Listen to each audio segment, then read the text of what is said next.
প্রতি বছর 1 মিলিয়নেরও বেশি মানুষ আত্মহত্যার পথ বেছে নেয়।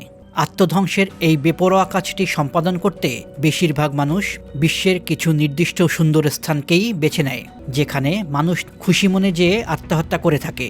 চিত্রশূন্য আকিগাহার বন জাপানের একটি কুখ্যাত বন হিসেবে পরিচিত। জাপানি ভাষায় এ বনকে মাউন্ট ফুজি হিসেবেও ডাকা হয়, যার অর্থ আত্মহত্যার বন। আর এই বনের আয়তন, এলাকাটিতে আত্মহত্যার কারণে মৃত্যুর সংখ্যা এতই বেশি যে স্থানীয় পুলিশ বনটিকে একরকম ঘেরাও করে রাখে। 2013 সাল পর্যন্ত এই সুইসাইড ফরেস্টে আত্মহত্যার হার শতকরা 100% পর্যন্ত পৌঁছায়।